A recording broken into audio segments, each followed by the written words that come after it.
सो hello everyone. Augusta GS Academy में आप लोगों का स्वागत है।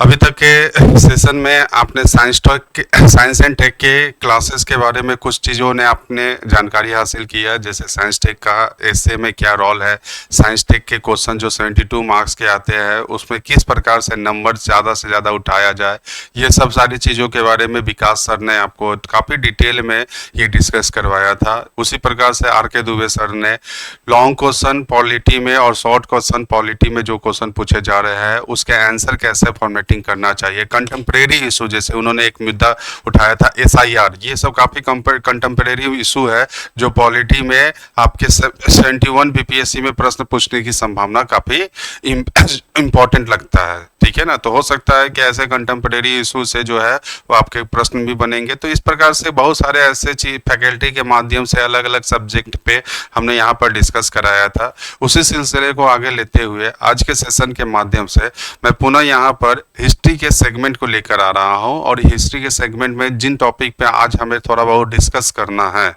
वो है आपका पर्सनालिटी।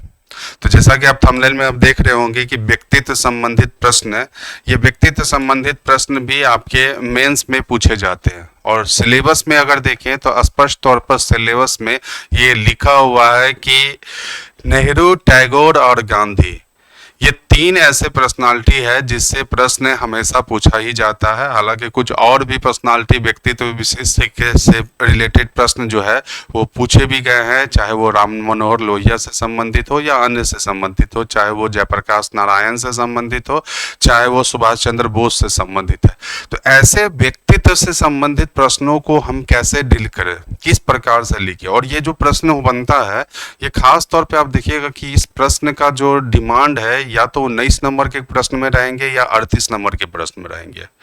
तो एक लॉन्ग क्वेश्चन का ये प्रश्न बनते हैं, तो इस लॉन्ग क्वेश्चन के प्रश्न को डील करने का हमारा क्या अप्रोच होना चाहिए, क्या व्यू होना चाहिए, किस प्रकार से हमें ये डिस्कस कराना है, इसी सब को लेते हुए पर्सनालिटी बेस्ड की कुछ हम वीडियो यहाँ पर आप लोगों के समक्ष जो है वो प्रेजेंट करने जा रहे हैं। और उन्हीं पर्सनालिटियों में अगर हम शुरुआती चरण में अगर बात करें जो काफ़ी इंपॉर्टेंट पर्सनालिटी में जो आते हैं उसमें अगर देखें, जैसे कि अभी हमने आपको बताया कि सिलेबस में तो आपका लिखा हुआ है 3 पर्सनालिटी। ये सिलेबस में व्यक्तित्व से संबंधित सिलेबस में अगर देखें तो आपका नेहरू, टैगोर और गांधी, ये 3 सिलेबस में लिखा हुआ है। तो ये तो हमें कवर करना ही है ये 3, लेकिन इसके अलावा अगर हम देखें तो व्यक्तित्व से संबंधित जो है वो कुछ प्रश्न आपको इस प्रकार से भी पूछे जा सकते हैं, जैसे जयप्रकाश नारायण, राम मनोहर लोहिया,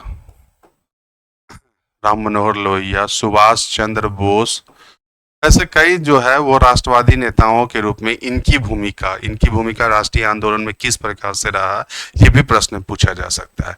तो इन्हीं सारे चीज़ों को ध्यान में रखते हुए आज के सेशन के माध्यम से हम जो पहला व्यक्तित्व से प्रश्न जो पूछने की संभावना है वो हम पहला टॉपिक उठा रहे हैं, वो है आपका नेहरू। यानी नेहरू से रिलेटेड व्यक्तित्व से कौन कौन से प्रश्न पूछे जा सकते हैं, पहले हमें उसे देखना है। और लास्ट ईयर के बीपीएससी के एग्जामिनेशन का अगर हम देखें तो नेहरू से जो है वो कई सारे प्रश्न बनने की संभावना, वे प्रश्न पूछे भी जा चुके हैं।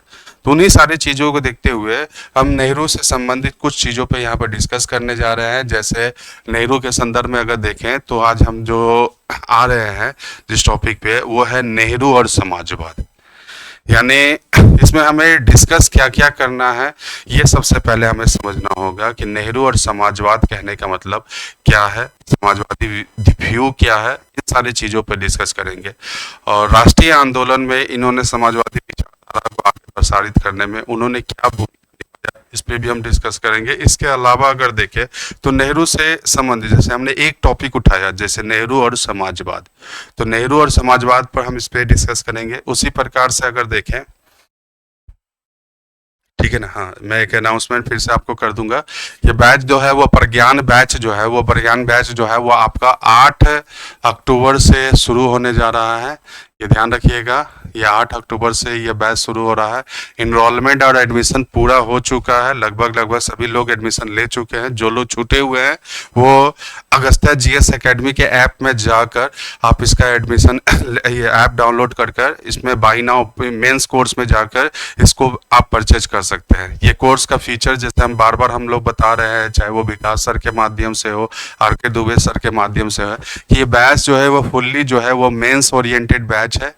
और ये मेंस ओरिएंटेड बैच अगर देखें तो ये मेंस ओरिएंटेड बैच अगर देखें तो इसमें GS1 और GS2, ये GS1 और GS2 को कम्प्लीटली मेंस के हिसाब से डिस्कस कराया जाएगा और अलग अलग एक्सपर्ट के माध्यम से ये डिस्कशन होगा। इसमें अगर देखें तो हिस्ट्री के सेगमेंट जो है वो मैं इसे लूँगा यहाँ पर, हिस्ट्री के कई सारे सेगमेंट जो है उसे हम यहाँ पर इसको डिस्कस कराएंगे। उसी प्रकार से आनंद सर जो है वो हिस्ट्री और IR यानी आर्ट एंड कल्चर और एस्से ये जो है ये यहाँ पर कवर करेंगे। एसए के भी बैच हम लोग लाने वाले हैं। उसी प्रकार से आर के दुबे सर जो है वो आपको पॉलिटी की क्लासेस यहाँ पर लेंगे। और विकास सर जिनके आपने वीडियो भी देखा होगा, विकास सर जो है वो साइंस एंड टेक्नोलॉजी की क्लासेस लेंगे, मेंस ओरिएंटेड क्लासेस चलेंगे। ये जनरल साइंस नहीं बल्कि साइंस एंड टेक की क्लासेस है सर। बहुत सारे लोग पूछे सर जनरल साइंस या साइंस टेक, तो मेंस में जनरल साइंस नहीं होता है, साइंस टेक होता है, तो साइंस टेक की क्लासेस ये चलेगी। सत्यम सर DI की क्लास लेंगे और असित सर जो है वो आपका ज्योग्राफी और इंडियन इकोनॉमी जो दोनों मिलाकर जो प्रश्न पूछा जाता है ये सारी चीज़ों को लेकर। तो कहने का मतलब ये है कि आपका पूरा ये मेन ओरिएंटेड क्लासेज है। आप ये चीज़ ध्यान में रखिएगा। बहुत सारे सर पूछते सर ये इंडियन इकोनॉमी में पूरा इकोनॉमी पढ़ना है, तो आप ध्यान से समझ लीजिएगा आपके मेंस में जो सिलेबस है इकोनॉमी का जो पार्ट है वो पूरा इकोनॉमी आपको नहीं पढ़ना है।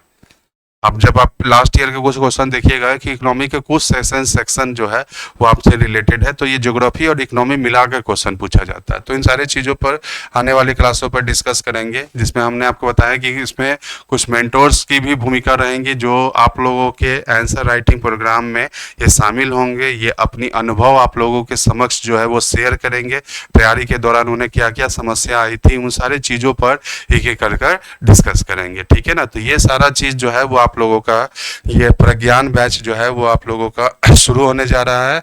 ये 8 अक्टूबर से जो है वो प्रज्ञान बैच जो है वो आप लोगों का शुरू हो रहा है। इसके अलावा हमने आपको बताया होगा कि एक सेपरेट बैच जो है वो साइंस एंड टेक्नोलॉजी का है, जिसमें विकास सर आपको साइंस एंड टेक्नोलॉजी का मेंस के हिसाब से डिस्कस कराएंगे। ये आपका अलग से एक कोर्स ही है। आप जब एक अलग कोर्स अगर लेना चाहते हैं केवल साइंस एंड टेक्नोलॉजी का, तो आप 799 का ये कोर्स परचेज कर सकते हैं। और कम्प्लीटली अगर बैच लेना चाह रहे हैं तो आप प्रज्ञान बैच ले सकते हैं, जिसमें कम्प्लीटली GS1 और GS2 जिसमें साइंस टेक भी पढ़ाया जाएगा ये सारी चीज़।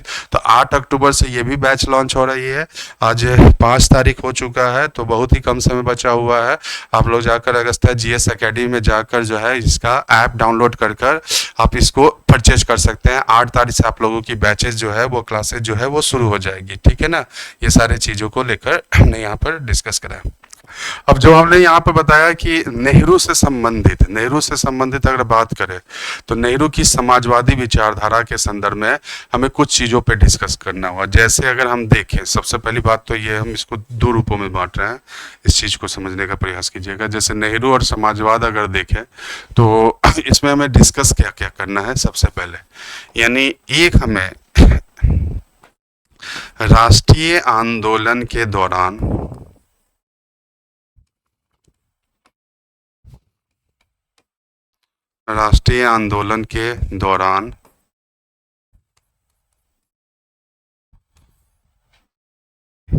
नेहरू की भूमिका, यानी जब राष्ट्रीय आंदोलन में इनका आगमन हुआ तो इनकी भूमिका किस प्रकार से रहा, एक पक्ष इस पे हमें डिस्कस करना है। और दूसरा हमें देखना है ये स्वतंत्रता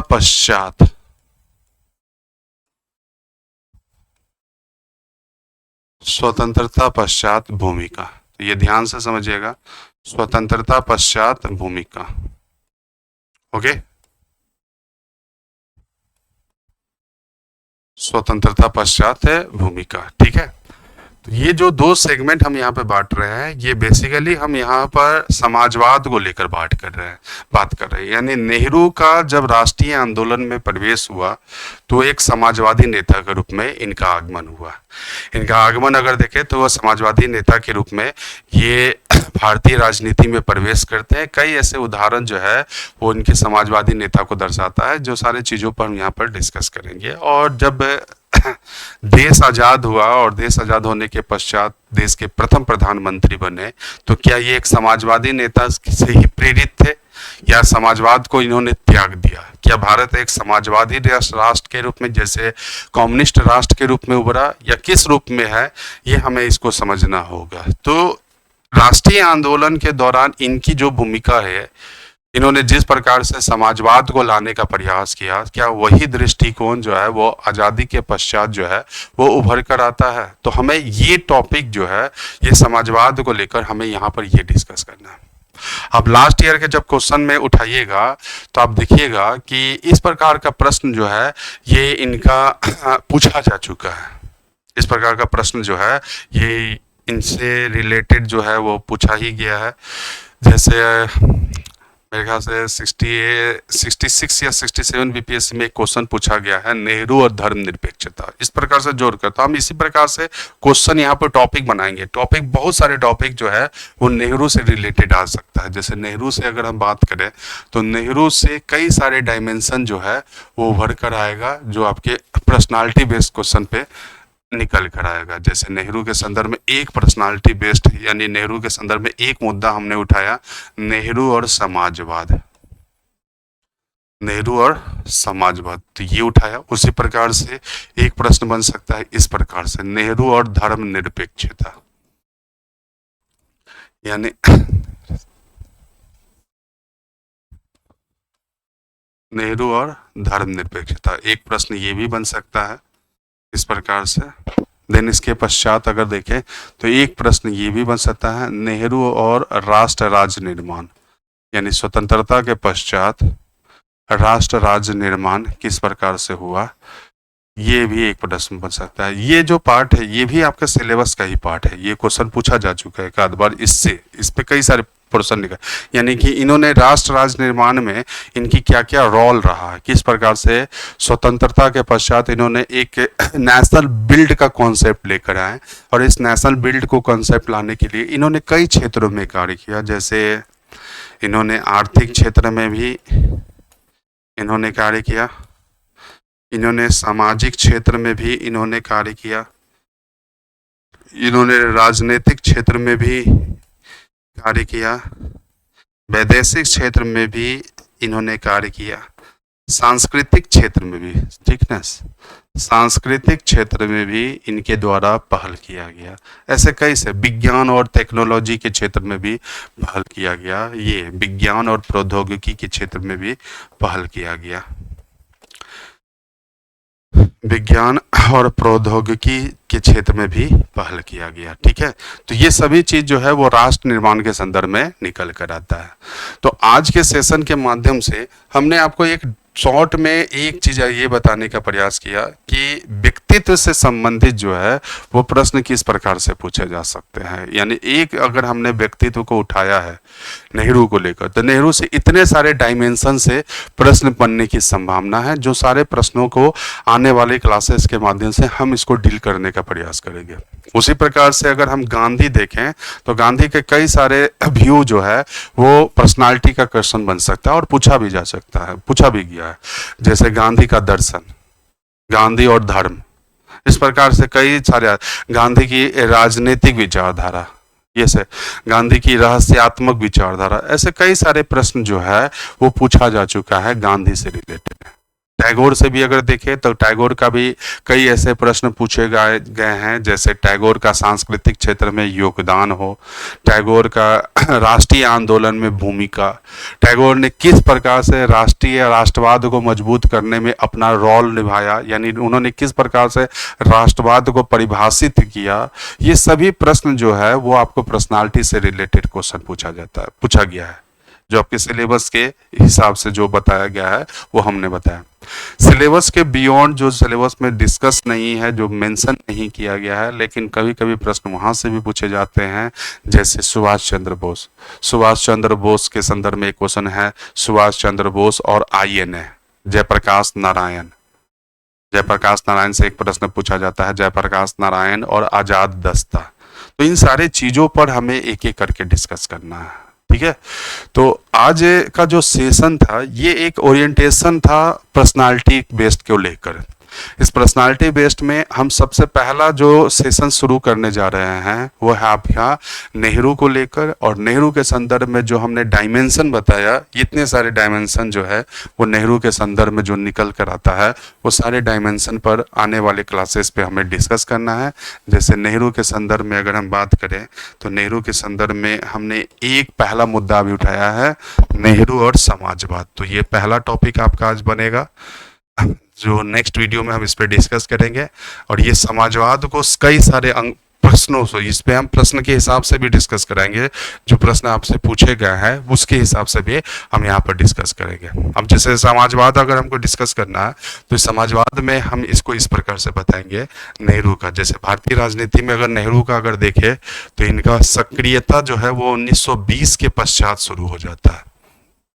1920 के पश्चात ये इनकी भूमिका सक्रिय आंदोलन के रूप में उभर कर आता है, ये 1920 के पश्चात।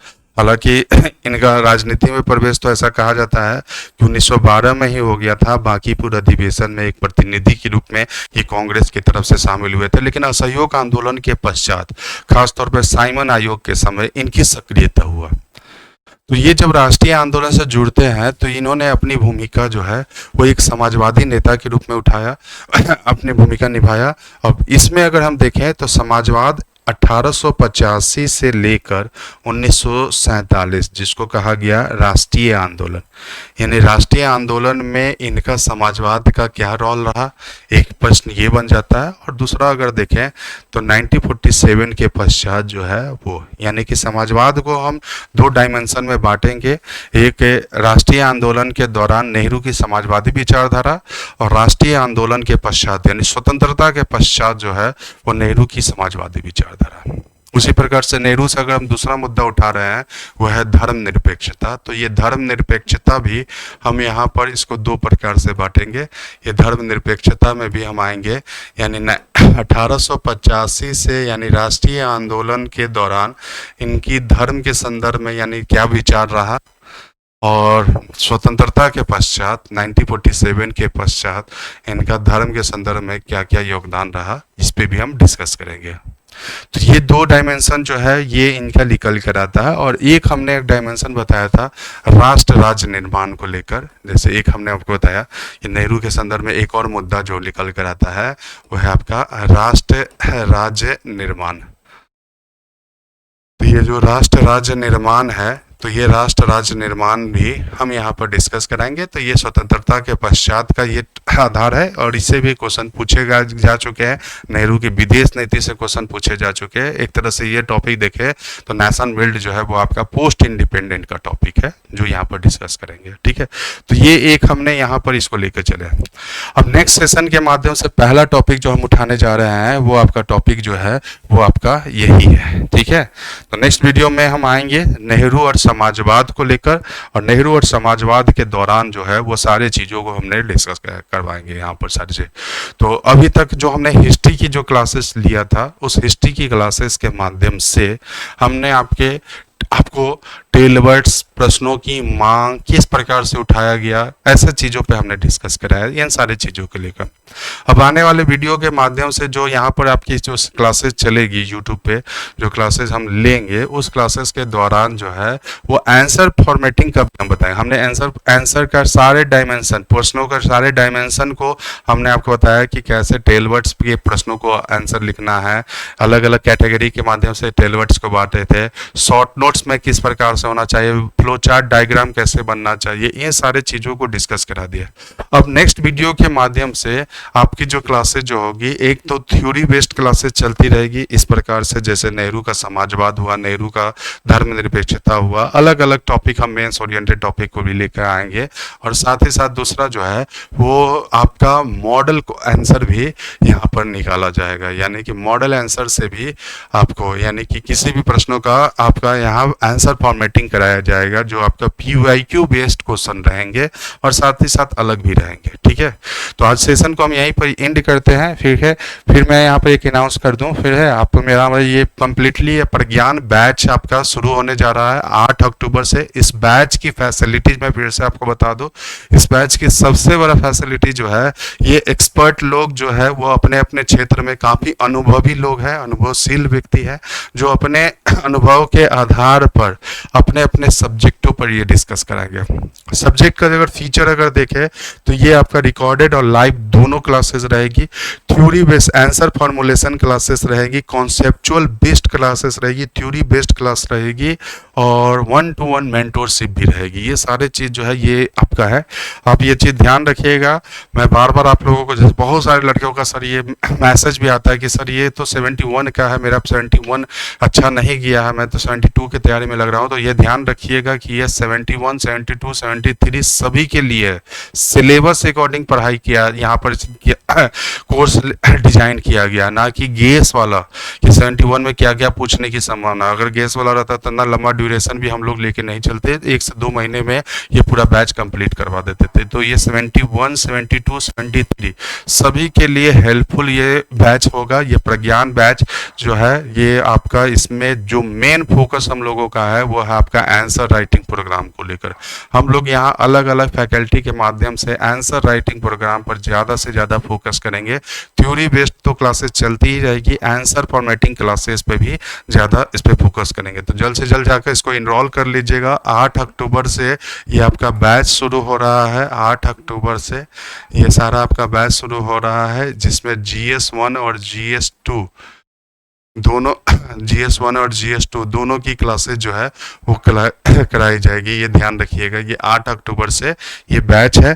इस बैच को लेकर अगर देखें तो ये हमारी ये सारे फैकल्टी है, ये सभी फैकल्टी अपने अपने सब्जेक्ट को लेकर जो है वो क्लासेस लेंगी। साथ ही साथ ये सारे मेंटोर है, ये सभी मेंटोर जो है वो आपके साथ जुड़ेंगे, जो आपके आंसर राइटिंग प्रोग्राम में लेकर तैयारी के दौरान, यानी प्रीलिम्स की तैयारी किस प्रकार से किया जाए, मेंस की तैयारी किस प्रकार से किया जाए, इंटरव्यू की तैयारी किस प्रकार से किया जाए, ये सभी सेलेक्टेड लोग जो है वो आपको बताएंगे। इसके अलावा हमने यहाँ पे बताया कि साइंस एंड टेक्नोलॉजी की अलग से बैच आ रही है विकास सर का, ये अभी आप इसको परचेज कर सकते हैं। ठीक है ना, तो उम्मीद करते हैं कि ये सेशन आपको अच्छा लगा होगा।